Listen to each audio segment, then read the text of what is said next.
Hello, I'm Dr. Maidli Chelapa. I'm a GP in South London and I'm the block lead for the GP longitudinal placement here at Guy's, King's and St Thomas's Medical School.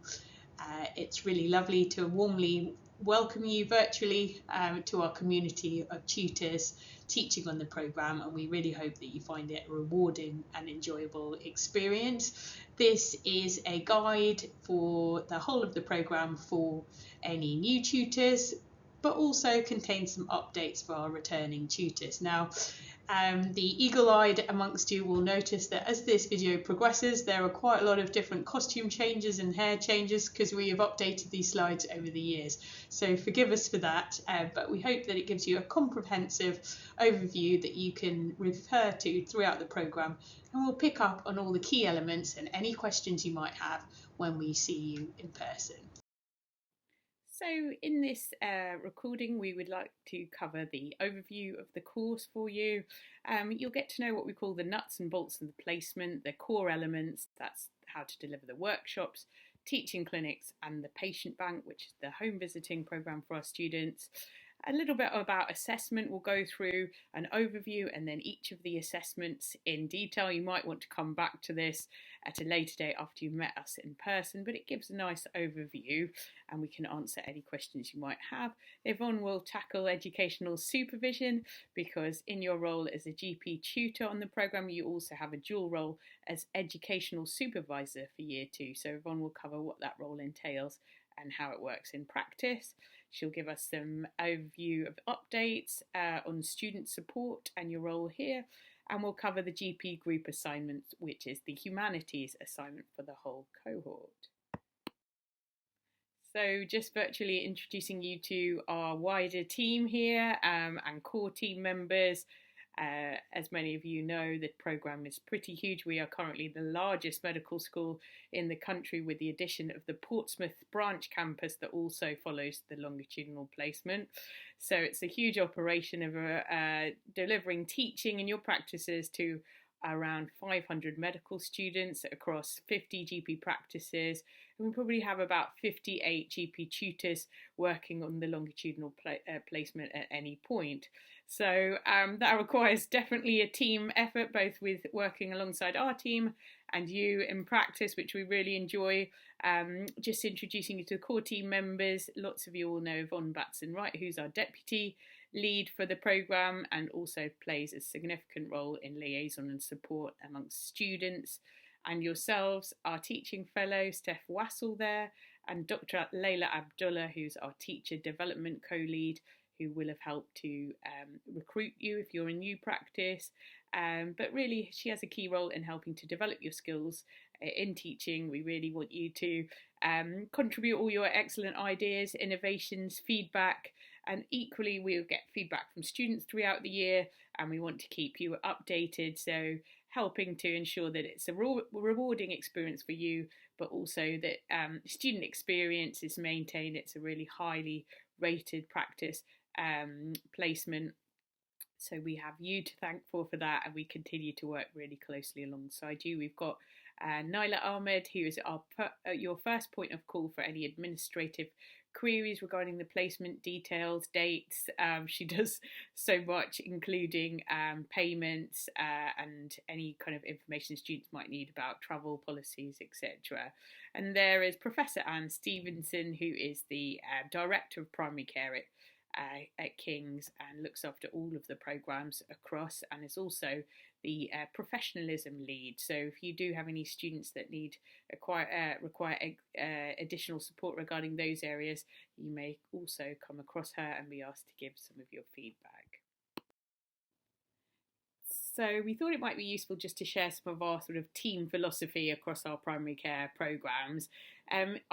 We really want to showcase, and I'm sure you do too, that primary care can be an excellent place to learn about clinical medicine, and no matter what speciality the students choose to go into, it's a great place to learn about being a doctor. So you'll see lots of these concepts reflected in the programme and also the workshops you deliver, and if you teach for us on the GP Sim clinics.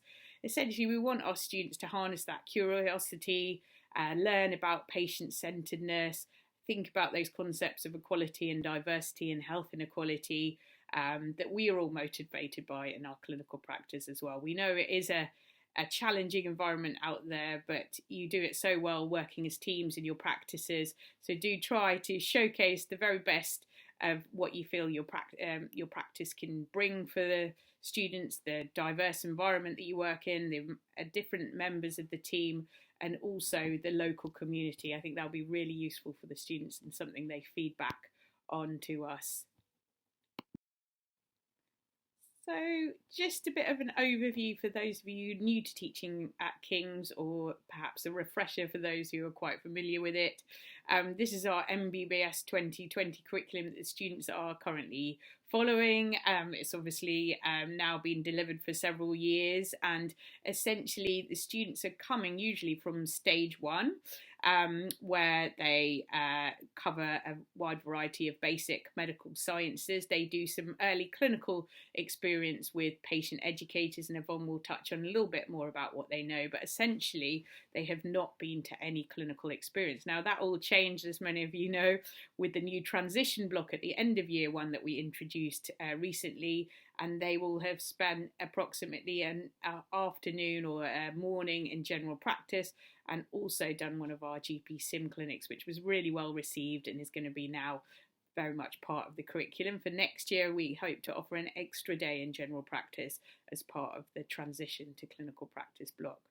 Then this programme fits in stage 2, year 2, and stage 2 is essentially 2 years, year 2 and 3, and I'll go into detail what that encompasses. Then in the equivalent of year 4, they might intercalate. It is still optional at King's, so that not all do it. And then they come back to stage 3 for year 4 and 5, and that's the senior clinical years, and then they graduate and go on to the foundation programme.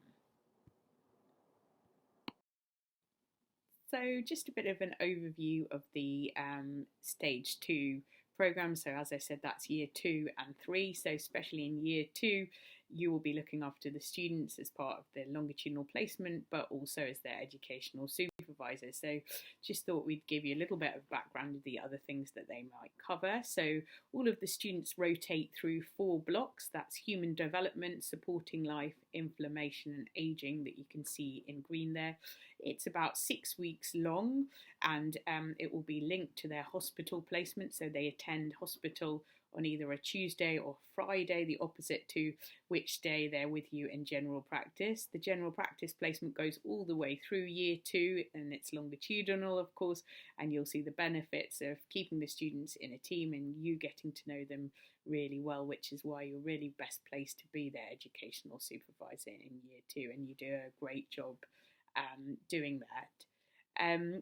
It's pertinent to note that sometimes, due to the volume of students I mentioned in your group, that actually students will be rotating through different blocks at different times. So students may not necessarily start on human development and go to supporting life. You might have some on aging, some on inflammation. It will be a little bit mixed. Now, we say it's not ideal, but to use that to your advantage, that you have a wealth of different clinical experiences in your group that you can draw on and help the students give each other that peer-to-peer support. They also do some project work with other colleagues across the medical student school, the scholarly project in the first term and the SSC. You won't have to input into that, but it might be that students might reflect with you over some of the skills that they've learned through that. And then in year 3, the longitudinal placement is now in mental health, and our psychiatry colleagues organise that, and you'll see the other 4 blocks that they rotate through in green. At the end of year 1, they do a formative OSCE, so it doesn't count to their progression. It's a good chance for them to get feedback and help them develop. But at the end of year 3, they do have a summative OSCE, which means it does count, and therefore they need to pass it to progress into the next clinical years.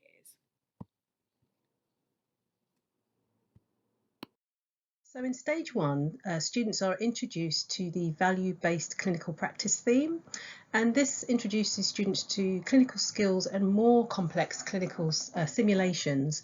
This prepares students to apply their knowledge and skills with patients in a clinical setting. And the values part of the theme is covered through a range of human value subjects, and these are listed below, 1 to 7. And what we are doing is we have integrated these themes within the workshop plans throughout our teaching, and really reminding students as part of our teaching around these value-based clinical practice themes. And just sharing with you some feedback around the tutor-student relationship, which is really positive. The emphasis on having the tutor all the way through the longitudinal placement, the same tutor. Tutor's been really supportive and encouraging, personal and caring, and also really approachable and providing solutions when required. And some further feedback for you. The course is really highly rated, which we're really pleased about. And this feedback is around continuity and home visits with patients, the rich learning environment that students really enjoy. They particularly enjoy the care planning aspect of the placement, where they really get to meet patients and see their journey around primary care. Feeling wanted and needed in the community. I think this community of practice is really important for such junior students, and they do really enjoy taking part in activities that will help patients. And also that this continuity again with the tutor really highlighted by students. And also I think appreciating the complexity of GP. Students didn't realise how complex and diverse the patient population is. And also I think the emphasis here on home visits, the value of home visits, seeing patients in their home environment and really recognising the needs of these patients in primary care. So this is our quick reference guide to the longitudinal placement. It maps out all of the weeks in general practice with you, so that's 22 days. Also the campus days where they're not coming to your practice, those are given in dark red.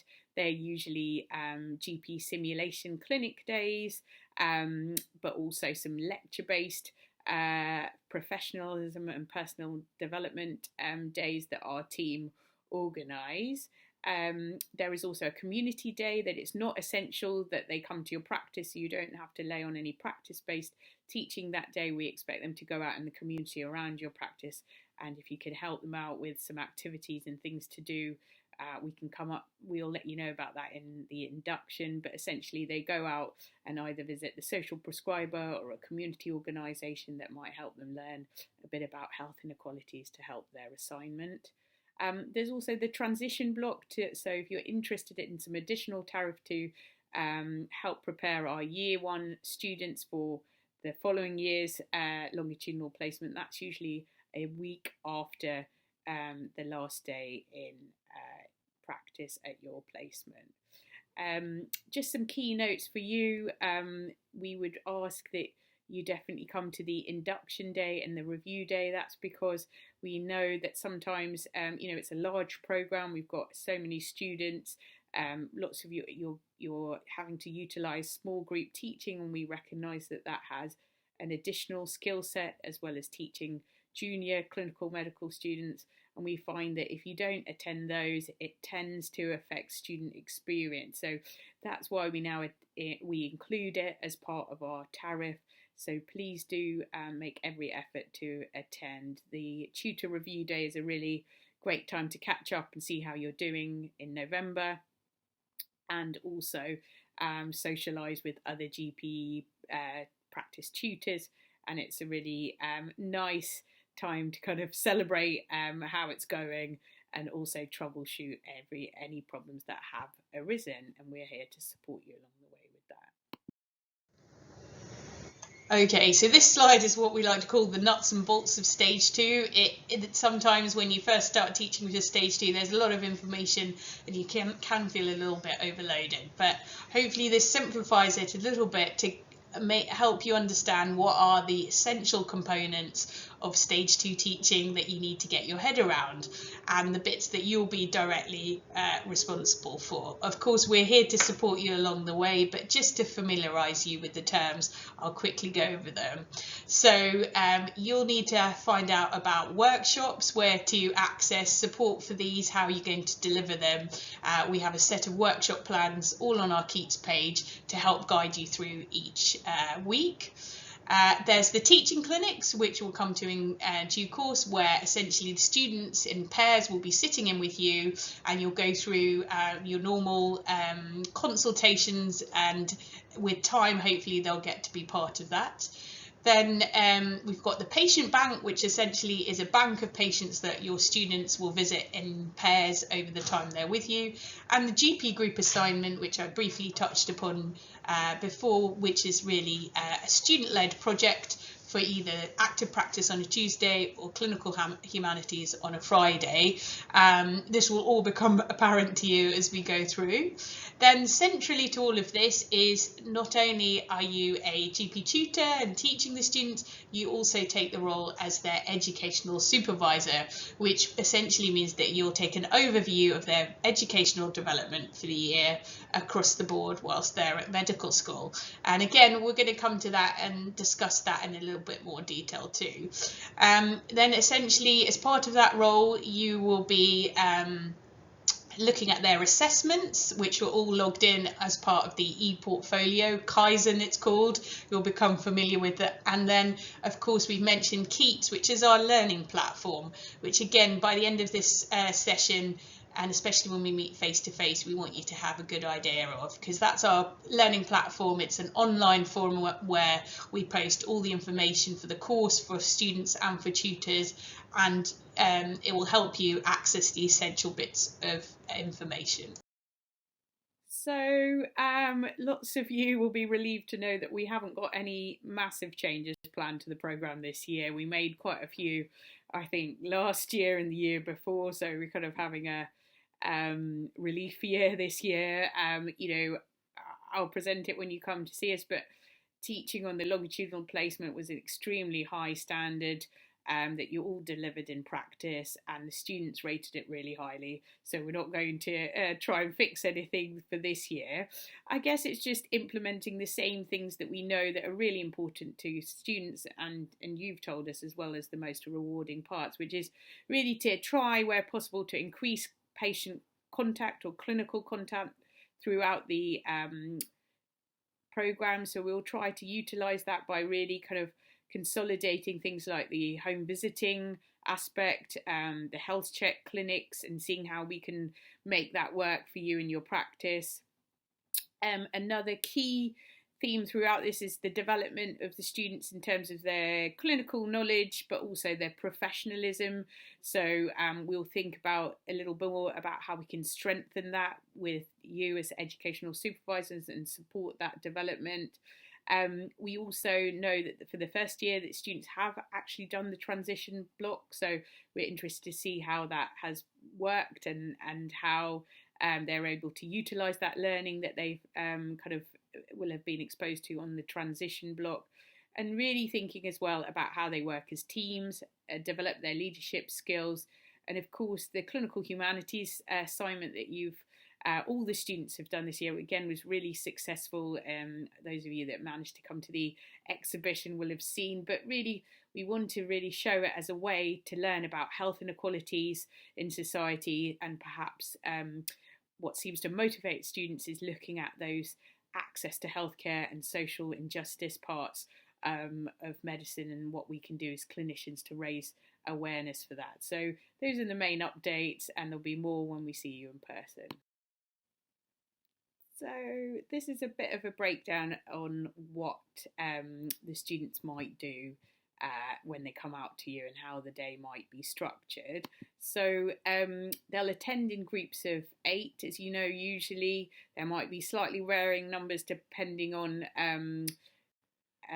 who's progressed into year 2, but we've designed it on a group of 8. You'll deliver a workshop that we have written, and there's a resource for you on our Keats page. As I mentioned before, on the quick reference guide, you can see exactly which workshop you should be delivering that day. And with that workshop, we give you some learning outcomes for the day and some ideas, but really we'd love you to make it your own and deliver it in a way that works for yourself in the practice. That's usually around a couple of hours long. And then for the next part of the day, we ask that 2 students should sit in with you in your teaching clinic. You should have block time for the patients to allow you to be able to teach the 2 students, and usually they go from kind of observing but then to taking histories and doing clinical skills such as urine dip or examining patients under your guidance. And it's a really great time for you to be able to give them that tailored support, but also puts you in a great place to be their educational supervisor and see how they're developing across the year. Then if you've got 2 students in with you in the teaching clinic, then the other 6 students need something to do, and within time hopefully they'll be able to suggest ideas, but these are some ideas of things that they should be doing the other time. So they will either visit their patients at home, so that's through the patient bank, usually 3 visits or 2 visits and a call, just to see how that relationship with patients throughout the year might change and what they can learn. Yvonne will come to that in due course to explain a bit more. And then they might work on their student-led assignment, the GP group assignment, which is their clinical humanities assignment.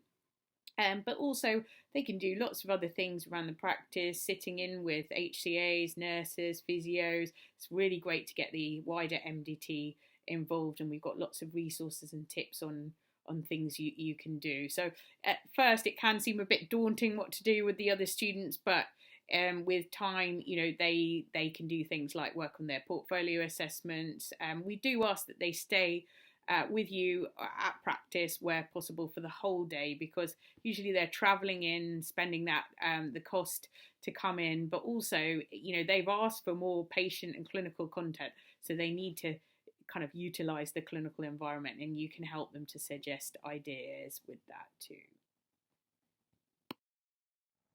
So let me talk you through a typical day for students and yourselves in clinical practice. You can decide when you want the workshops to be delivered. This may be morning or afternoon. You'll typically have a group of around 8 to 10 students, and one half of the day will be the group workshop with all the students. The other half of the day, 2 students may sit in on a teaching clinic, and the other 6 students are divided with, some may do self-directed learning, they may look at notes, others may do home visits. So you can really just negotiate this with students and guide them. They do need quite a little bit of guidance, particularly in the beginning. So this just gives you an idea of how their day will be mapped out. So for example, 9 o'clock they set off from home. Your workshop, you may decide it starts at 10 o'clock, and you may have a talk about the breathless patient. You will have workshop plans to guide you through each session, and you can be flexible and creative with these. Around halfway through the workshop, you'll decide that you have a break, and it's a time to discuss the week and really reflect on any learning that's taken place. After the break, you carry on with the workshop. Again, you may invite a patient into the workshop, for example, a patient with COPD. It's a really good opportunity for students to explore symptoms with a real patient in front of them. Then you go on to lunch at 12:30. In the afternoon, students will have a teaching clinic, as I said before. 2 will sit in on a teaching clinic. You may have 2 pairs sitting, going off to see patients for the patient bank, and the other pair may be preparing a presentation or maybe sitting in on a flu clinic. This really decides on what's going on in your practice on that day, but this just gives you an idea of some of the activities, the learning activities that students will. At 4 o'clock, students get to go home and leave the practice, and we do set some homework. You will see this in the workshop plans, and so we do encourage students to complete the homework, but also encourage them to have some free time as well. So this is just an idea of how your day will run with the students. I think it's important to, in your first workshop, just map this out with the students. We will be also covering this with them in our induction with the students. So in terms of travel, students are expected to travel in for teaching clinics and other activities. So you can negotiate with them what time they can come in to avoid rush hour. Students have been given quite a lot of time, hopefully, to swap placements if it's difficult for them to travel. So it's just to bear that in mind. And again, with workshops, just to go over what's covered, you have an opportunity for students to present cases. You will see these on the workshop plans and on the QRG. There is time for students to have a break just to reflect and discuss any cases that they've seen. And also, we really encourage group work and learning from each other within those workshops, and working in pairs as well. Also an opportunity for you to invite patients. If you can send patients that want to come in, it's a really, really rich learning environment. And again, with workshops, we encourage you to create ground rules, particularly right at the beginning. You might ask students to actually write these down for you, perhaps on a flip chart, or to share them in the WhatsApp group, just to give them some accountability and responsibility. We encourage you to provide engaging activities for students. Again, we have listed some ideas in the workshop plans, but please feel free to give them pre-workshop tasks or homework for them to complete for the next week. Again, as I said before, you can invite patients to sessions, and also the workshops are a really good opportunity for students to learn clinical skills. So this is an example of a teaching clinic, and as I said before, they usually attend in a pair. So you would give your group a pair, a label, so A, B, C, D, so two of the students together, and each week one pair does a teaching clinic with their GP tutor. We've suggested that you have at least 20 minutes per patient, and we hope that we've covered the tariff accordingly to help you block that time out from any sort of clinical commitments that you have. Of course, you could spend more time if you're able to, and so we aim to say that perhaps you see around 5 to 6 patients over 2 hours. There again, you've got time for the students as a pair to observe you consulting, or a colleague consulting. With time, hopefully they're taking a focused history if you're able to allow them to see the patient before, or bring them in later, or get them to join in with you. Develop examination skills, cardio, respiratory and abdominal examinations are key examinations that they need to be able to do by the end of the year with ease. Or discussing cases, or communication skills, or explaining things, for example, how they might have a flu jab done. And we'd like the students to rotate every 4 weeks so that they are able to do at least 5 teaching clinics throughout the year. If you've got more than 8 students, you need to offer another teaching clinic at the same time, so all of the students get the same exposure. And so we'll talk when you come in about ways that tutors have decided to deliver this, but it really is the most highly rated part of the placement, and the one that I think that you will enjoy teaching as well. Just some quick top tips about teaching clinics that actually our students and our tutors have let us know about before. Simple things like, if possible, choosing a larger room, limiting the amount of students inside. So we normally say maximum of 2 students, just for it's easier, I think, to manage in a teaching setting, but also more comfortable for patients and yourselves. Some students more proactive than others, so just make sure that they each get a chance to take a turn. Where possible, it's great if someone who's doing the triaging could triage straight into the teaching clinics. If you have that clinic set up already on whatever program you use, such as EMIS, that's great. It's good for students to see that they're there. Helps with their professionalism, attending and making sure they arrive at the clinic on time, and also reading up about some of the patients if possible, if it's done in advance. With time, it's really good if the students come with a couple of things that they want to address. So it could be clinical skills, or it could be communication issues. Find out what they would like to address at the beginning of the teaching clinic, and see if you can help them achieve their goals through the clinic. This is a really highly rated part of the programme, as I said, and it's really great if the students can take control of their learning and advocate for themselves and show off those self-regulated skills by working closely with you.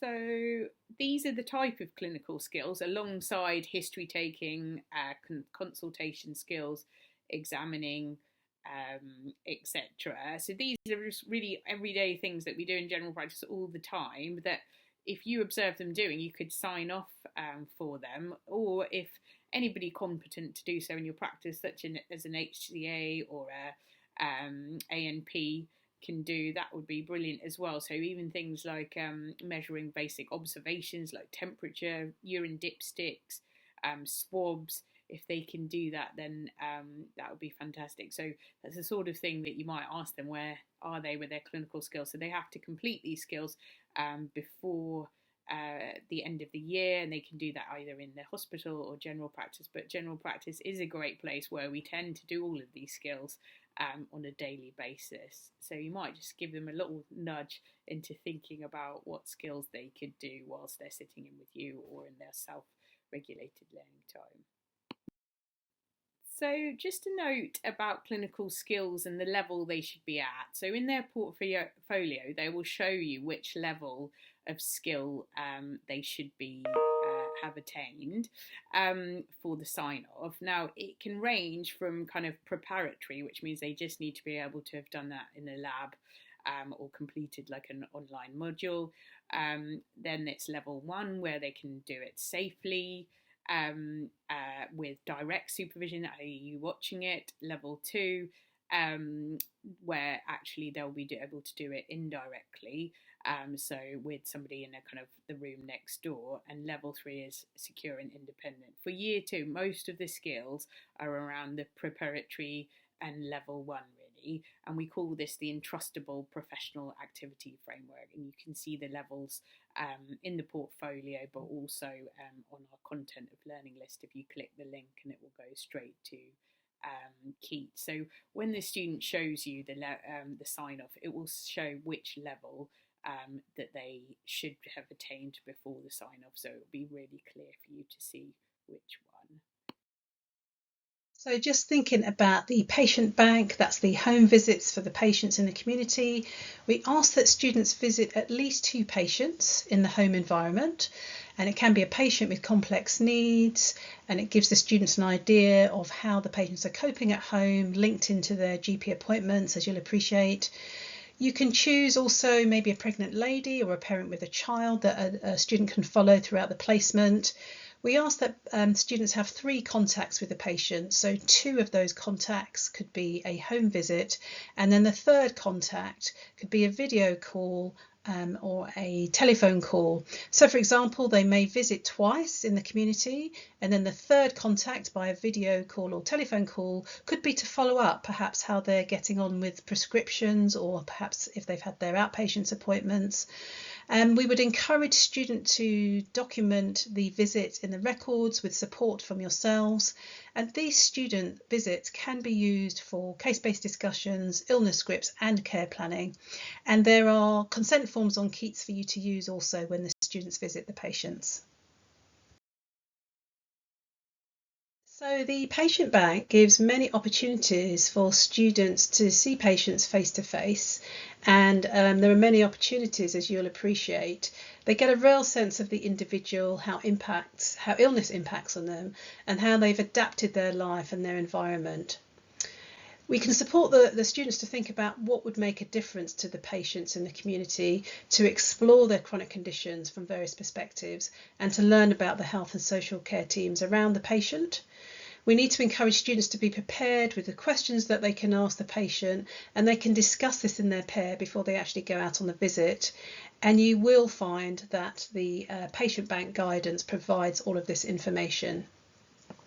The students may wish to be there when other members of the team visit, such as district nurses or other professionals.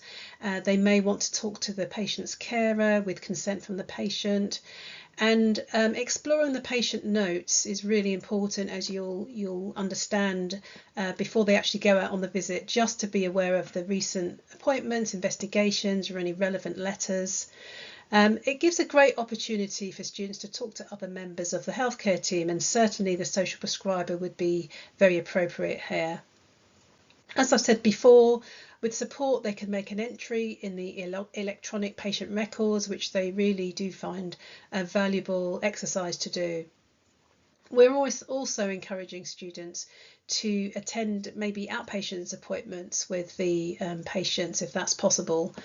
The other thing is that the patients, visiting patients in their home environment also feeds in very much to the community day and the GP group assignment on clinical humanities. Their GP tutor, and this is a safety measure really, and also to report any concerns from the patient. Students should know how to contact the GP in an emergency whilst they're on their home visit. And as I've mentioned before, the patient consent form is on Keats. And we also talk about patient confidentiality, so no patient notes outside the practice, and notes should be non-identifiable. So one of the things we would really like the students to be part of is the flu vaccination programme at your practices. Now, we've developed a bespoke set of workshops. They should do a e-learning and then hopefully be able to sit with somebody at your practice in the flu clinics. Now, this gets really highly rated feedback on the programme.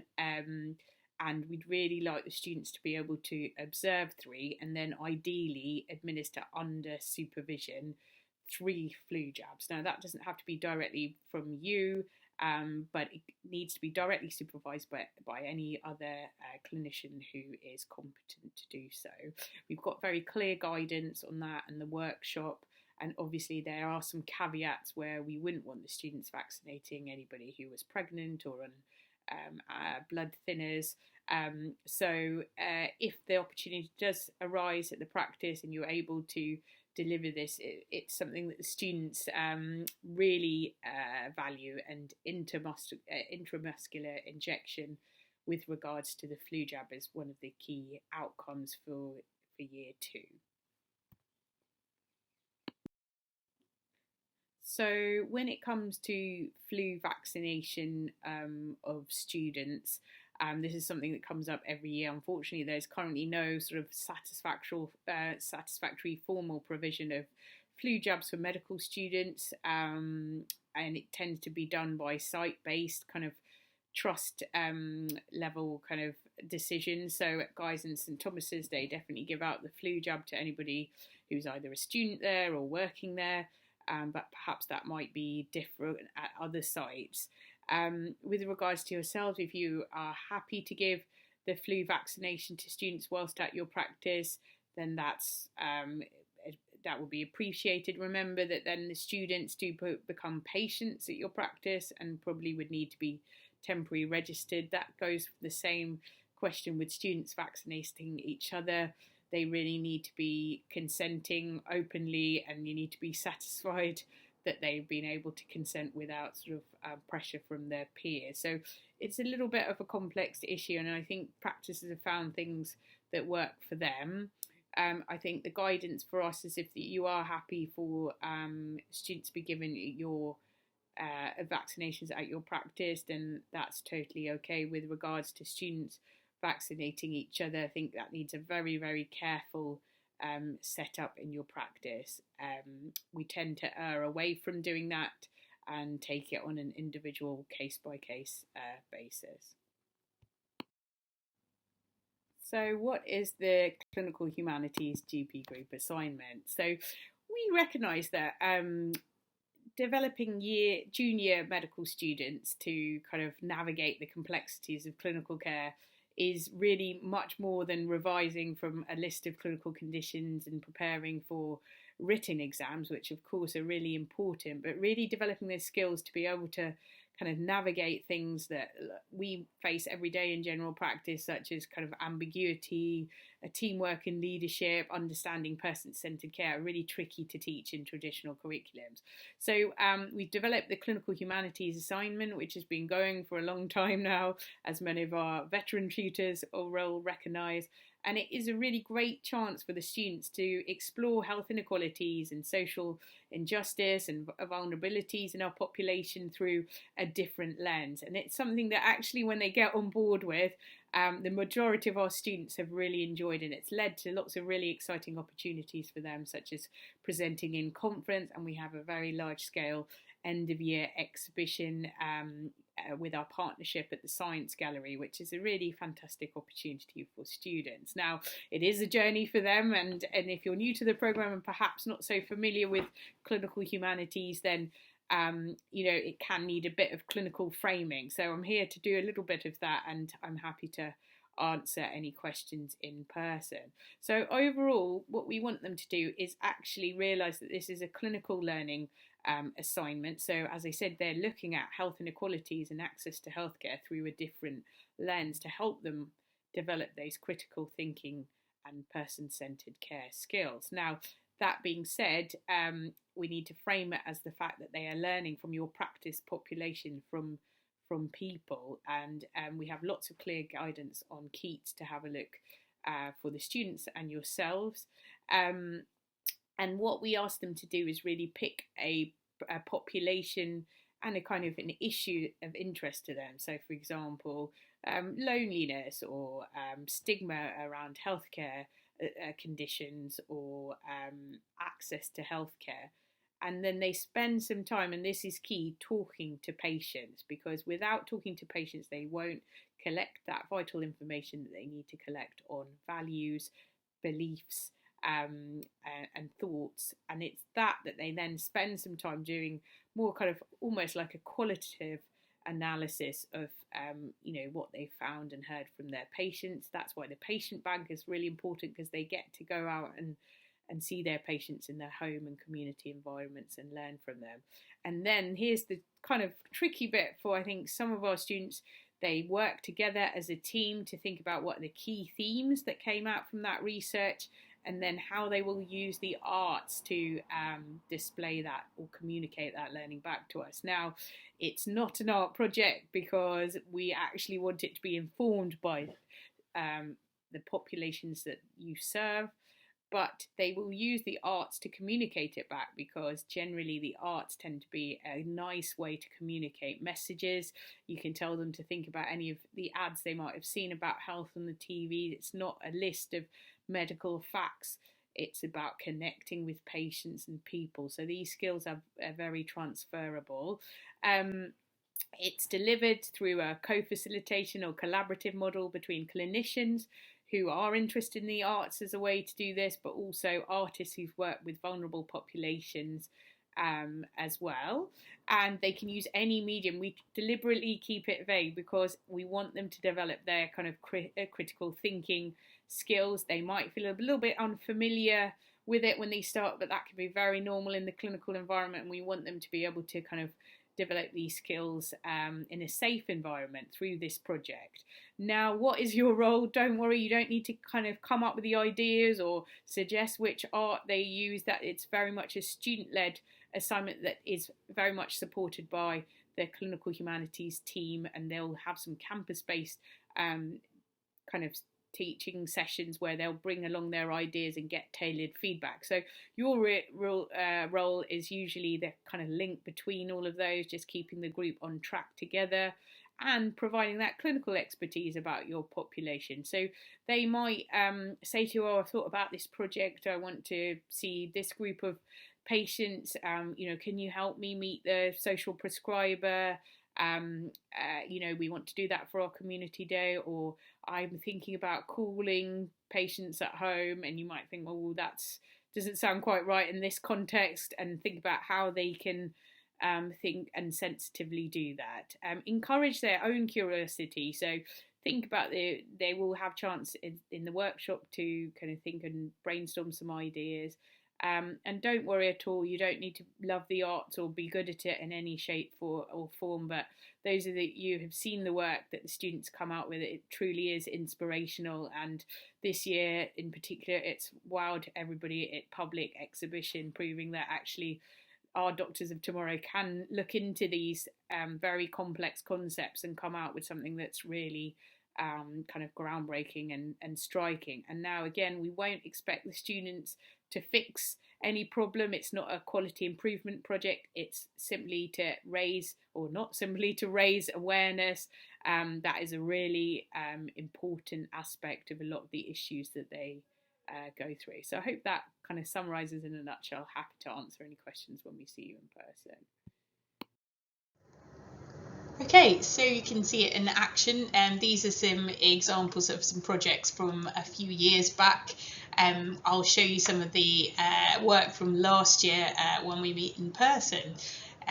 So the top left is one of our famous projects now, a group of students who are based at a GP practice near Grenfell Tower spent some time talking with the survivors from the disaster, and they talked about hope and their vision for the future, and they produced this amazing photographic exhibition about the survivors' thoughts, and they displayed them in this way with a set of photos that were mounted for the exhibition and put in this glass box. So really striking and poignant stuff.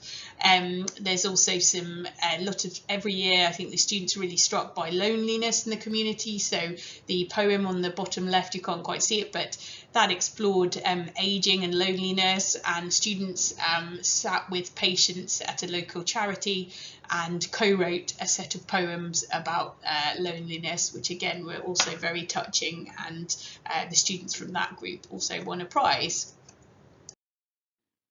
So we have in recent years introduced this health check clinic component, where essentially what we'd like the students to do is around January and February, when they've got a little bit more used to talking to patients and gone through all the training with the flu jab and delivering that with supervision, is that they have an opportunity to lead a conversation about a patient's general health and lifestyle, and perhaps apply a range of clinical skills that they may have already learned and consolidated with you, such as taking a blood pressure, measuring height and weight, and pulse taking, as well as exploring some lifestyle advice and signposting to services. Now, obviously, we don't want them to do anything that they are not clinically kind of competent to do so. So it will be very much dependent on, the confidence that you have on them. But by around January and February, they should be able to undertake the skills that I've gone through. Now,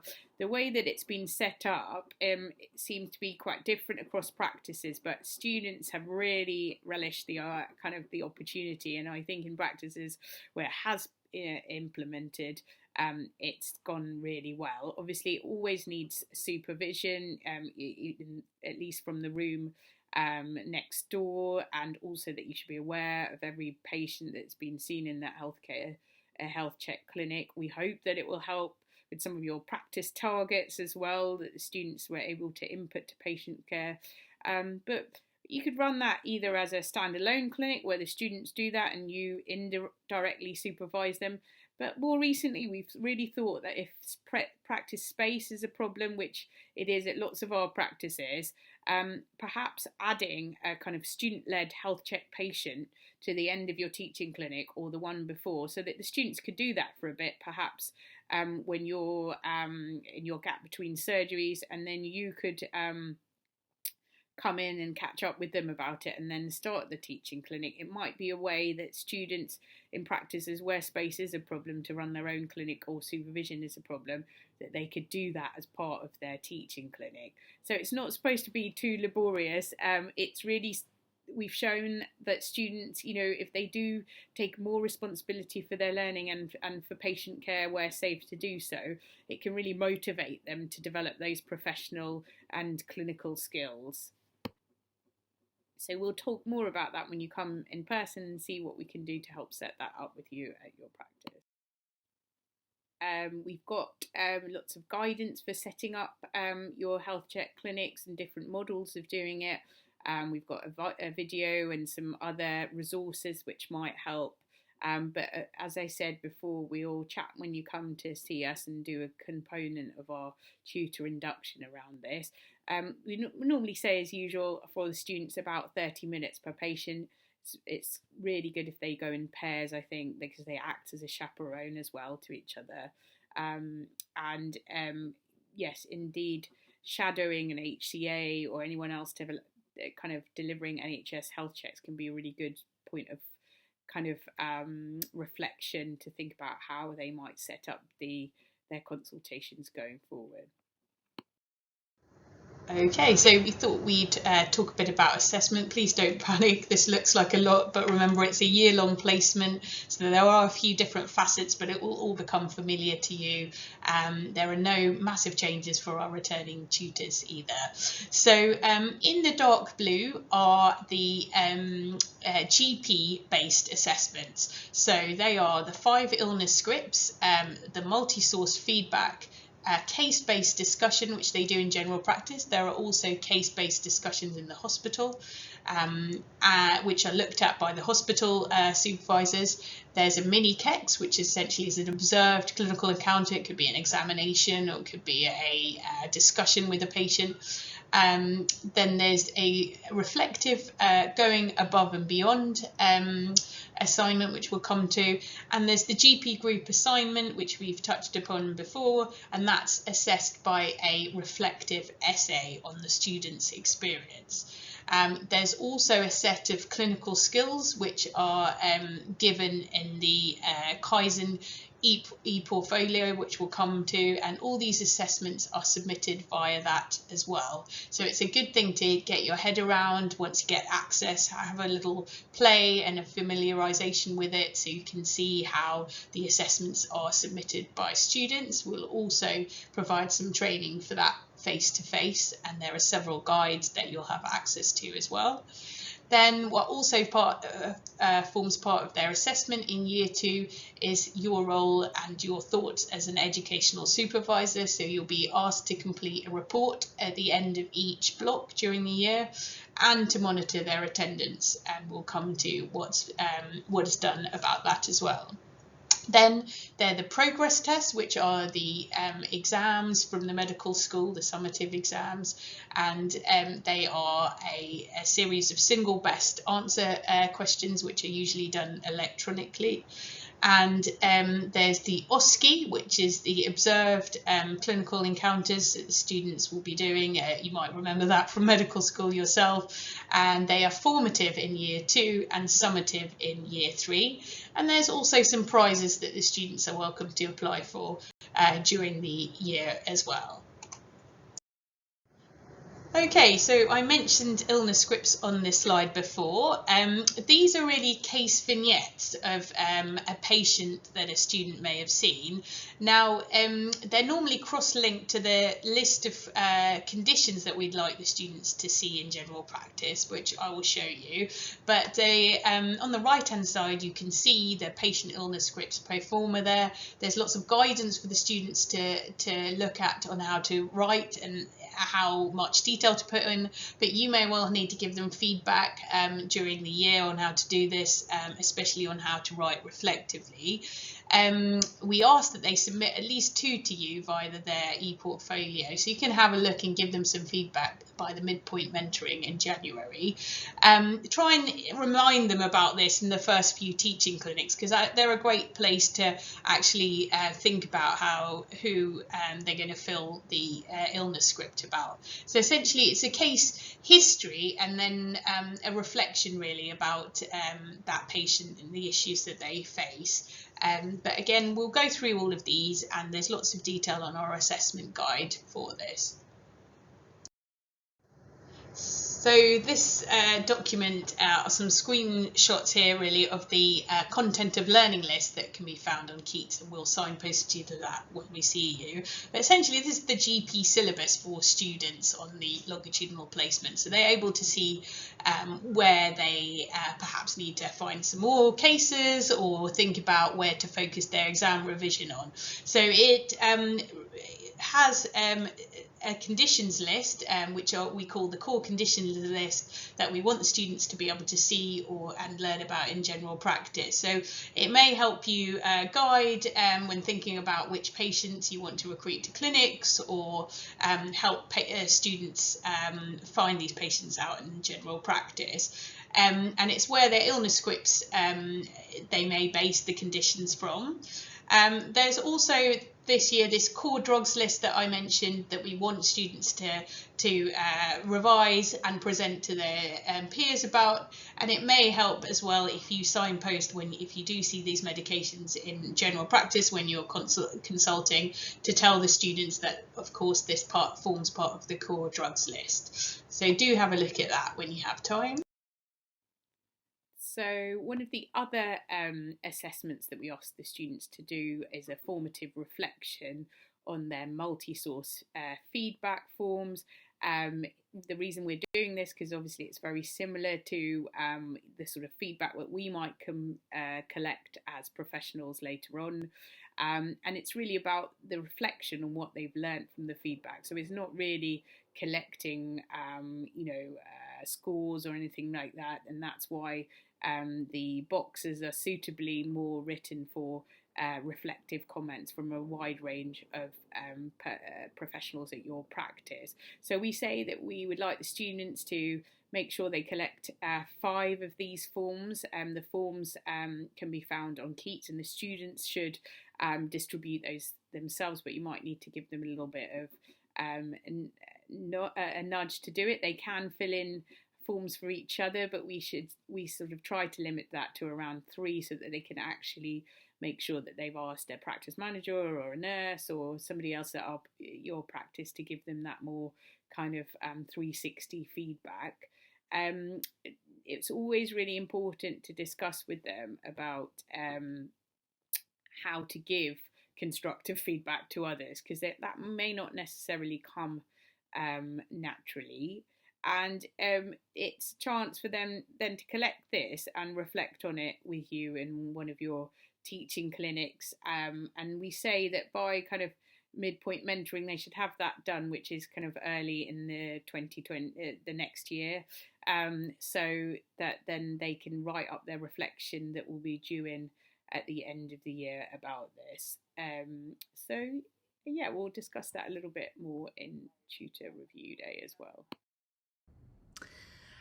So just a summary of the written reflective pieces that students will need to complete by the end of the year. So each of them is around 450 to 550 words. They submit it via their portfolio. One of them is called Going Above and Beyond. One of them is a reflection on the GP group assignment, and one of them is the reflection on the multi-source feedback. The reflection on the multi-source feedback is one that we encourage them to do earlier on, just after the midpoint mentoring. And what we are trying to encourage students to do is to submit this to you so that they can get some feedback on it that they can then use when they are writing their other reflective pieces. We've noticed a real variability in the quality of reflection from students, and so as the year progresses, we are going to be thinking about how we can best support students in that area. So when the students are not in their teaching clinic in the second part of the day, you remember that you will have done a workshop in either the morning or the afternoon, and in the other half of the day students are either in the teaching clinic with you or doing a various different number of activities. We call that the self-regulated learning time. So there's lots of ideas of different things to do, such as they might be working on their assignment, doing e-modules, they might be sitting in with other professionals. Now, I think over the years you've told us that students struggle with this time, being able to structure or think about what they need, and also students have told us that they didn't know what to do and they find it almost overwhelming to think what to do, and they tend to then either go off or go home. So we really don't want them to do that, because it's not the best use of their time or their time in general practice. So on to educational supervision. The approach that we advise is that this is like a feedback cycle with students, and to adopt a coaching approach, which really means to encourage students to find solutions to themselves. You may find in the early stages that this is quite difficult for students, but I think as we encourage students to be more self-directed, more self-regulated in their learning, and ready to take the lead in their learning, that they will begin to understand how to be more responsible and accountable for their learning. And as their educational supervisor, you can encourage them to do this. The student support role, that's myself, Yvonne Batson-Wright. If you do have any concerns about a student, please do feel free to email us in the Stage 2 team or email myself. I have the particular role of student support. In terms of attendance, please do address attendance, and if you feel your student has had 2 or more incidences where they have not attended or they are off sick, then please let us know. There is an attendance form on Keats as well, which will help you just to keep track. And as I've said before, please email or contact us with any concerns. So in terms of attendance, there is a policy. Attendance is compulsory and monitored. I'm sure you'll appreciate if you've arranged for patients to come in or for learning activities in the GP placement, there is a huge impact on the clinical partner and the group if your student is absent. However, we fully appreciate also that there are unavoidable absences with students falling ill and things happening at home. So we are quite compassionate and we want to support the students, but we also want to teach them responsibility and accountability. So we ask that they should let you know if they're going to be absent. If it is a last-minute absence, they can send you a message. And we stress this really in the first few weeks of placement, just to let them know. You can include it in the ground rules, which is really helpful. If students ask about a pre-planned absence, for example, they may have thought about going on a sports tour for a few days or a conference for a few days. These pre-planned absences actually need authorisation from Dr. Kylie. So you can signpost to us and we can speak to the student, or you can signpost the student to Dr. Lee. So students must attend all workshops and teaching clinics. And as I've said, they may need flexibility regarding other activities. And this could be because of caring responsibilities at home or appointments that they need to attend themselves. So just get to know your students through your one-to-one meetings in educational supervision, and equally, hopefully they'll let us know about any other appointments or responsibilities that they may have, which will impact on their attendance. 2 absences for any reason, however, does trigger a meeting with the Stage 2 GP team, because we want to really make sure that students are attending, and it can impact their progression through the course. So do let us know if you have any concerns, and I'll be speaking more about that in student support. So the ePortfolio and Keats. So this is just looking at the Kaizen platform, you may have heard it called, or the ePortfolio. Please make a note of this email address, because this is where you will get support for the ePortfolio. We will be covering it a little bit more in the Tutor Induction. In terms of Keats, some of you may be familiar with Keats. This is our learning platform where we post all of the learning resources, all of the information for the Stage 2 programme. You should have a login for this, so please do let us know, or let our administrator know if you don't have this. And this is really what the front page looks like. It links and cross-references with the QRG in terms of the weeks of the programme. So just a quick note about what we expect from our students at this stage. So they are junior, they are in their first clinical placement really, but they are adults and adult learners, so with time we want them to go from perhaps observing a bit at the first few weeks to really then thinking about what they need to complete their assessments, what they need for their future careers, and you will see those skills develop. Now they should be wearing professional dress when in general practice, so do speak to them about what you expect when they first arrive with you, and we will too. And we expect them to be professionals. Patients will see them as medical professionals, so they should be maintaining professionalism throughout their entire day when with you. So that includes punctuality in attendance, and also their attitudes to you, to each other. And we really want to find out from you if there is a problem with that, and get them the help that they need earlier. And we want them to be engaged. So if you do find that you're struggling or they're struggling, have a chat with them, have a chat with the group. And if there are any issues or you want some advice, you can always contact us as well as the tutor development team to help with that. So in summary, we also are here to support you.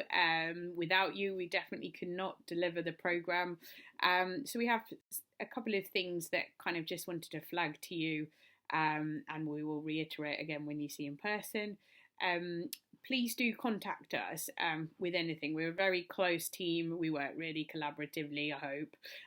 So do let us know if you are worried about a student, or things just aren't going well at your practice, or really if you've got any great ideas to put into the programme as well. Any kind of feedback is really welcome. At our tutor review day, as I flagged, usually in November, it's a great chance to kind of troubleshoot, but also share the highs. And we have a social event there, as building a community practice and kind of enjoying being part of that kind of family of GP tutors is also really, we've heard, lovely part of the programme. So we normally have a drinks reception on that day. We have the WhatsApp group of our tutors. So if you have a question, you just can't find the answer anywhere, it's a really good peer support resource, but also we can flag it and you can flag to us anything that you're worried about. As I mentioned, the teacher development team are here to help you develop your portfolio of teaching experience across the programme, but also if you'd like to teach for other programmes or our simulated surgery programme, you're most welcome.